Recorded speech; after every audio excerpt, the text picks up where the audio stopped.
Boa tarde, grupo de estudos Oração Ação, mais um encontro, sempre discutindo temas fundamentais. Agora no campo da filosofia, já passamos o bloco do estudo da ciência, depois faremos o bloco da religião, passando em revista por todo o conhecimento humano, trazendo como fertilizante das nossas reflexões o ponto de vista espiritual. Como é a ciência vista do ponto de vista espiritual? Já conversamos em dezenas de questões. Agora estamos dedicando outras dezenas de questões ao campo da filosofia. Os temas mais interessantes sendo revistos sob a batuta do guia espiritual de Chico Xavier, Emmanuel. Uma preciosidade. Sugerimos mesmo que os amigos, as amigas, adquiram esse livro, consigam, de alguma forma. São 411 perguntas muito inteligentes e as respostas muito mais. Hoje, quer dizer, já nas últimas perguntas, os amigos sabem, temos estudado a relação destino e liberdade, predestinação ou livre-arbítrio, polaridades, partidos, princípios que têm sido opostos e debatidos na teologia e na filosofia por muito tempo. Aqui as perguntas e as respostas dão uma profundidade, trazem aspectos dessa questão muito interessantes. Sugerimos a todos os amigos que façam, especialmente aqueles que não viram, mas aqueles que viram também, passem em revista os últimos encontros, aqui ou no canal do YouTube, Maurício Zomignani também. Todas essas questões, o que os amigos, coordenadores desse trabalho, os amigos espirituais, nos intuem para trazer, o que é recriado, o que é estimulado na mente de cada um de vocês. Entendemos que essa perspectiva é realmente fundamental. Muito bem.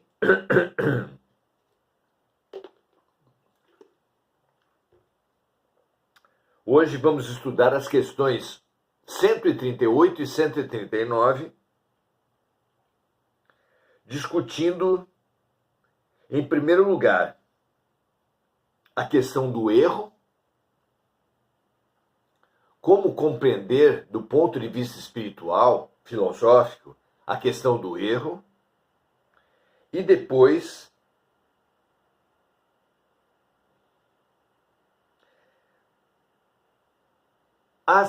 os princípios. Quais princípios devem reger? Quais princípios são mais preciosos? O que realmente está em questão na nossa evolução, nas nossas vidas? Olha só que questões interessantes. Pergunta 138. Em se tratando das questões do determinismo, qualquer ser racional pode estar sujeito a erros?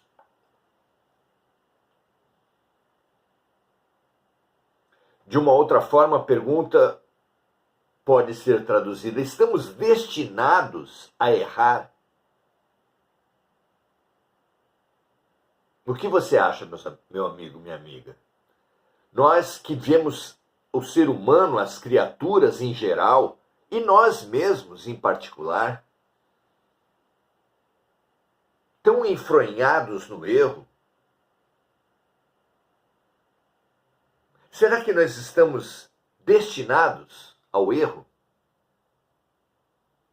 A resposta de Emmanuel é: todo ser racional está sujeito ao erro. mas a ele não se encontra obrigado. Olha que interessante. São dois aspectos muito interessantes, os dois. Em primeiro lugar, estamos todos sujeitos a erro. Como disse lindamente, poeticamente e praticamente Jesus, quem estiver sem erro, que atire a primeira pedra. Ou seja, todos nós vivemos a experiência do erro. Perceber isso é uma vacina contra a hipocrisia, erro moral, tão apontado por Jesus na figura dos escribas e fariseus hipócritas. Ora, como podemos nós, como podiam eles, como podemos nós, acusarmos-nos uns aos outros de erros, se nós mesmos erramos tanto? Ora, aquele que estiver sem erro, sem pecado, que atire a primeira pedra. Isso é uma reflexão fundamental para o mais difícil de todos os mandamentos mosaicos, que é: não julgarás. Julgando-nos uns aos outros, culpando-nos uns aos outros, condenando-nos uns aos outros, temos feito da vida guerras. Onde era para haver cooperação entre mulheres e homens, é a guerra dos sexos. Onde era para haver cooperação entre ricos e pobres, é a luta de classes. Onde era para haver complementariedade que as culturas, como a cultura oriental e ocidental, a dos africanos, dos australianos e dos sul-americanos, onde era para haver tanta complementariedade, fazemos guerras nacionais. Olha que tragédia tem sido, e a base de toda essa tragédia, de todas essas lutas, essas guerras, essas violências em toda parte. Estamos numa pandemia de feminicídio, um absurdo. Os casais se separam, a mulher se separa e o homem mata. Com requintes de crueldade. Estamos sujeitos ao erro.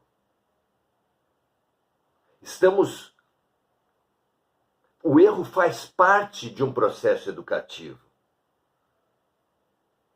Dá para imaginar uma professora no primeiro dia de aula obrigando a turma a, naquele ano inteiro, ficar sem errar nada, dizendo: vamos dar exercícios como todos os anos, como todas as matérias. Vamos dar provas como todas as matérias. Mas nesse ano, nenhum aluno vai errar nenhuma questão, nenhum exercício, todos vão acertar tudo. Dá para imaginar algum professor fazer isso? Completamente absurdo, completamente impossível. Porque ninguém aprende sem errar. Ninguém aprende sem errar. Absorver, compreender essa verdade, nos libertará de toda mágoa. Essa inundação de veneno da alma que é a mágoa. Essa outra inundação de veneno da alma que é a culpa. Podem ser limpos, podem ser expurgados de nossa vida se compreendermos que ninguém aprende sem errar. Que nós não podemos acusar os outros e querer punir os outros. Nós não podemos acusar e querer punir punir a nós mesmos por termos errado. Sim, erramos. Assumamos o erro em sua integralidade, aprendamos com o erro, reparemos o erro, comprometamos-nos a nos vigiar para não errar mais. Mas a punição,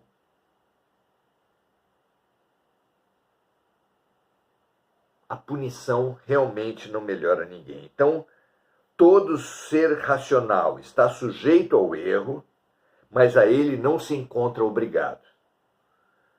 Em plano de provações e de experiências como a Terra, o erro deve ser sempre levado à conta dessas mesmas experiências, tão logo seja reconhecido pelo seu autor direto ou indireto, tratando-se de aproveitar os seus resultados em idênticas circunstâncias da vida. Sendo louvável que as criaturas abdiquem a repetição dos experimentos em favor do seu próprio bem no curso infinito do tempo. Aprender com o erro, reparar o erro e vigiar para não repetir o erro. Tudo isso é louvável, é aconselhável, é buscável. Pensemos nisso, mas paralisarmos-nos na culpa. Vejam os obsessores, alguns deles estão há séculos perseguindo aqueles que eles entendem os terem prejudicado. Nos próprios romances espíritas percebemos círculos de vinganças mútuas, onde numa encarnação a pessoa assume a função, a tarefa, o papel de vingador, e na outra encarnação assume o papel de vingado, alternando-se numa posição e na outra, às vezes por várias vidas. Um círculo de vinganças mútuas que prende a todos e não permite a ninguém evoluir. Será que estamos no dia da libertação dos escravos, da mágoa e da culpa? Pense você. Pensemos nós que ficamos repetindo há tanto tempo: perdoar é difícil, perdoar é difícil, perdoar é difícil. Percebamos o óbvio. Difícil mesmo é viver com mágoa. Difícil mesmo é viver com culpa. E libertemo-nos, não é? Pergunta 139. Se na luta da vida terrestre existem circunstâncias por toda parte, qual será a melhor de todas as circunstâncias, digna de ser seguida? Então as circunstâncias colaboram na determinação das nossas vidas. A quais delas nós devemos seguir, atentar, valorizar? A resposta vem assim: em todas as situações da existência, a mente do homem defronta as circunstâncias do determinismo divino e do determinismo humano.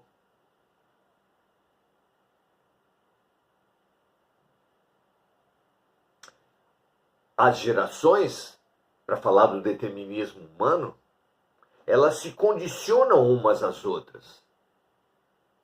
Mas se as gerações se condicionam umas às outras, se nós nos rendermos a esse determinismo, filho de peixe, peixinho é, a humanidade como um todo e cada indivíduo da humanidade não evoluirá. Como podem as crianças, as gerações, serem melhores umas às outras se quem ensina as crianças são os adultos? Não haverá melhoria da Terra, nem individual nem coletiva, se nós nos libertarmos do determinismo humano. Se nós tomarmos nossas influências familiares, culturais, ambientais, percebermos essas influências, questionarmos essas influências e ressignificarmos as nossas determinações humanas, as nossas determinações socioculturais e familiares. Sem isso, como haverá evolução, não é? A circunstância a ser seguida, diz Emmanuel, portanto, deve ser sempre a do determinismo divino, a fim de que o segundo seja iluminado, o determinismo humano, destacando-se essa mesma circunstância pelo seu caráter de benefício geral. O que é o determinismo divino? O determinismo divino diz que todas as criaturas de Deus evoluirão até Deus. Todos realizaremos nossos potenciais superficiais e nosso potencial profundo, que é amar o próximo como a nós mesmos e amar a Deus sobre todas as coisas. Nós somos deuses, Deus é amor, nós somos amor, e mais cedo ou mais tarde, todos nós não apenas potencialmente seremos deuses e seremos amor, mas na prática também. O determinismo divino foi expresso por Jesus quando disse: vós fareis tudo o que eu fiz e mais. Está bem claro aí. Então a circunstância a ser seguida, portanto, deve ser sempre a do determinismo divino. Nos valorizarmos, buscarmos a realização dos nossos potenciais mais profundos, a fim de que o segundo, o determinismo humano, aquele que condiciona o filho de peixe a ser peixinho para sempre,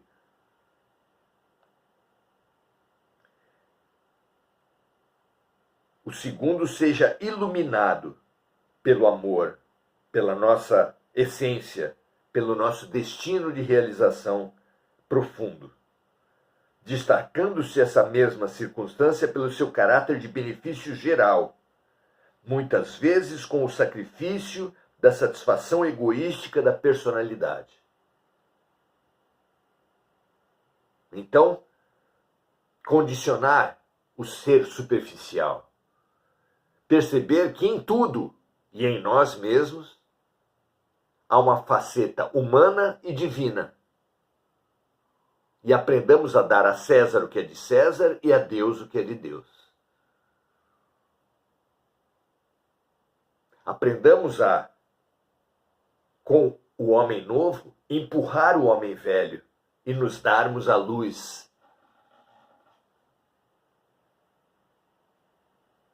Aprendamos a, como a semente, deixar apodrecer a casca para que o princípio germinativo ecloda, busque alimentar-se de luz. Precisamos perceber essa dualidade do ser, libertarmos-nos da couraça, da máscara, para sermos o que somos, para realizarmos os nossos potenciais, meio no campo artístico, profissional, intelectual, afetivo, para realizarmos nosso potencial fim, a fagulha de Deus, que um dia todos nós viveremos e seremos. Então, a circunstância a ser seguida, portanto, deve ser sempre a do determinismo divino, que é o amor, a fim de que o segundo, o determinismo do ego, seja iluminado, seja fertilizado, destacando-se essa mesma circunstância pelo seu caráter de benefício geral, buscando sempre o bem geral. Como foi instruído André Luiz por Sanzio, um grande instrutor do mundo espiritual, todos querem o bem. A diferença, o que nos faz evoluir, é buscar esse bem para cada vez mais pessoas, um bem inclusivo.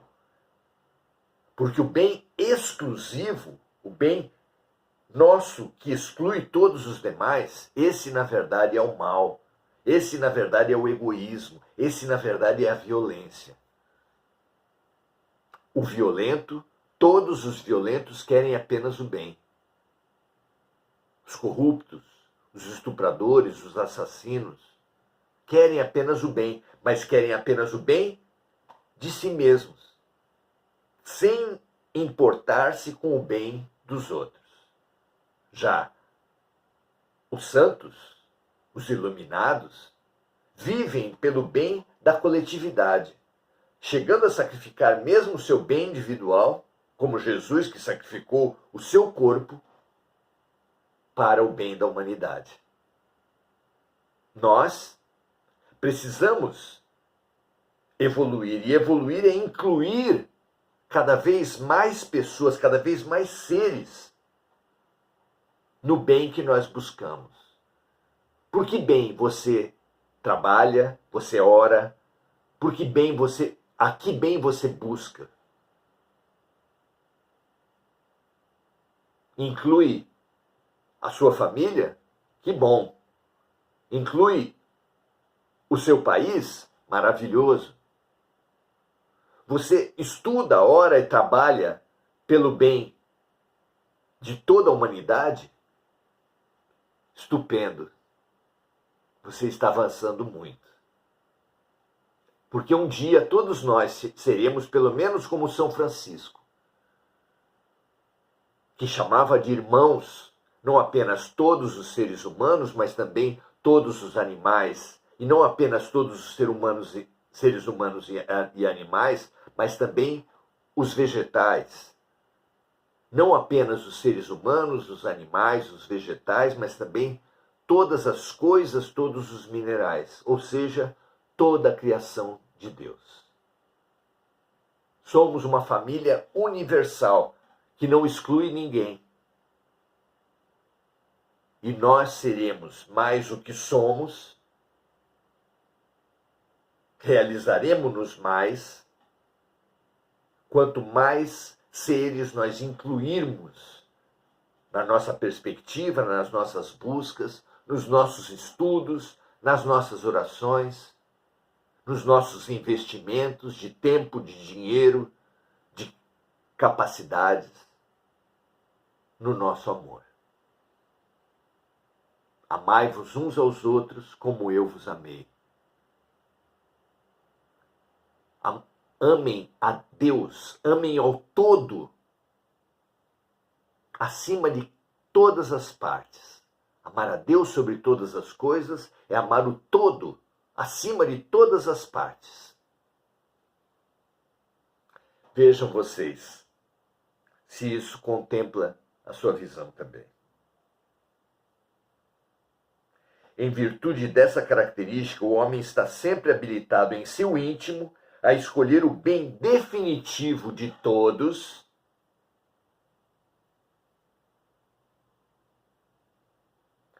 entre o bem definitivo de todos e o contentamento transitório do seu eu. Vejam quantas multidões vivem pelo contentamento transitório do seu eu. E como será maravilhoso para cada um de nós, quando nós realmente nos dirigirmos, todos os nossos pensamentos, sentimentos, palavras e ações, a todo tempo, pela busca do bem definitivo de todos. Esse é o convite de Emmanuel, esse é o convite de Jesus, esse é o convite de Deus para todos nós. fortalecendo a fraternidade e a luz, ou agravando o seu próprio egoísmo. Então, o homem está sempre habilitado em seu íntimo a escolher o bem definitivo de todos ou o contentamento transitório do seu eu, fortalecendo a fraternidade e a luz ou agravando o seu próprio egoísmo. Esse é a grande bifurcação, a grande decisão de nossas vidas. Egoísmo ou amor. Exclusão ou inclusão. Pense nisso, minha amiga, meu amigo. Certamente essa clareza nos ajudará a tomar todas as decisões de nossas vidas. É preciosa essa lucidez ética, essa clareza de valores. Veja se isso serve para você. Hoje iremos saudando os amigos. Nos comentários aparece apenas a saudação de André Salvatore. Nossa amiga está aqui conosco e é um prazer estar nessa tão gostosa companhia da amiga. Mas não temos outras pessoas aqui registradas no Face, então fica a nossa saudação para todos. Desejando que essa luz que aqui foi gerada seja transmitida, seja refletida, seja transbordada para toda a humanidade. Porque essa clareza de valores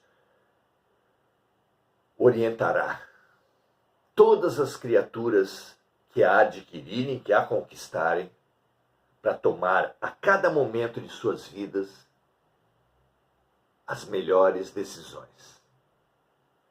Paz e bem para todos, muito feliz pela companhia de vocês, compartilhem, porque essa ferramenta que Deus nos deu hoje é realmente a chave que abrirá todas as portas em nossas vidas. Prazer falar com vocês, um prazer estudar com vocês, e até amanhã, na continuação luminosa dos nossos estudos. Paz e bem, até a próxima.